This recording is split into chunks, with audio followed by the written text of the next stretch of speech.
I am so excited for this game. It's rare that I get to go out and see my favorite team play. My kids do not share my love for sports. These binoculars help me see even the smallest details. I love it. Wait, what does that sign say? It's all the way across the stadium. Let me focus a minute. Oh, now I see it. It says John 3:16. For God so loved the world.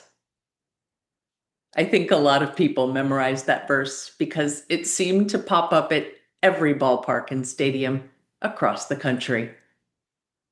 Let's rock. Are you walking through a storm that feels like it will never end? Do you wonder if life's storms have stolen the beauty from your life for good? You're in the right place.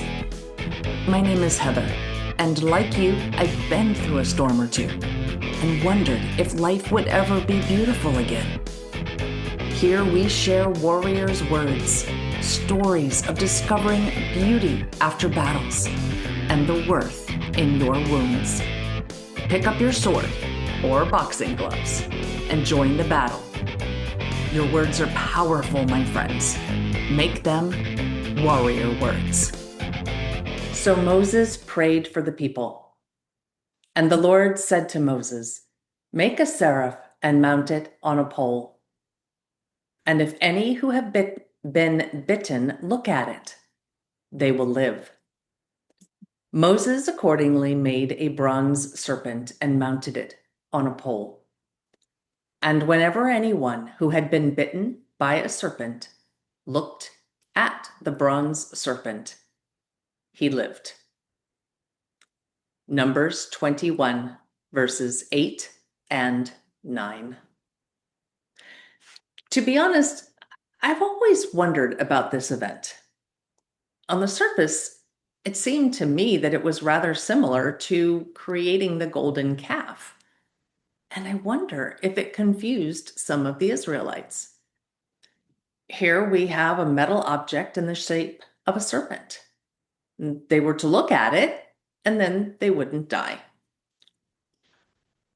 Wouldn't human nature lead us to the conclusion that the bronze serpent was doing the healing?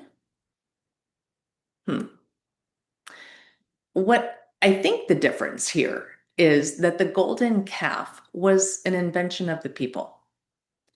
It was their idea. It was an act of rebellion. They told Aaron that they wanted a god like those back in Egypt because they couldn't see God and had no idea where Moses had gone for so long.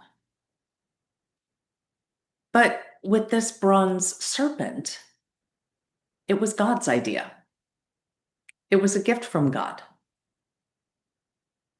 God was the one doing the healing, not a chunk of bronze in the shape of a snake. And while this people had no idea, this event is an example of foreshadowing. And I always loved the literary device of foreshadowing. I sometimes find myself reading or even watching a movie and realizing what a previous scene meant because of what I was watching or reading then. And I think that's what happens here. Jesus reminds Nicodemus of this incident with the serpent in the 3rd chapter of the Gospel of John, right before that verse that everyone now knows. And I don't think that was an accident. In fact, I don't think anything in the Bible is an accident. Jesus then, in that chapter, compares himself to that event. The Son of Man must also be lifted up so that all who believe and look upon him may have eternal life. For God so loved the world.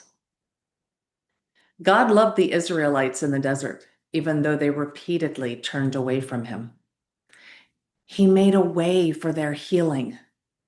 He healed them when they followed directions and looked at the bronze serpent. God loved his people always.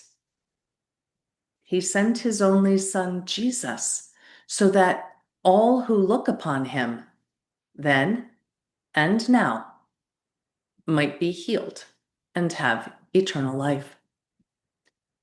In fact, we have an example of this noted in the Bible when the centurion near the foot of the cross proclaims that truly Jesus was the Son of God. He and his whole family became members of the faith from that day. It is so beautiful to me that God always makes a way for his people. He has never abandoned his people. But we need to do something. We need to look up and believe. The Israelites had to look up on a bronze serpent that God directed them to make and raise up.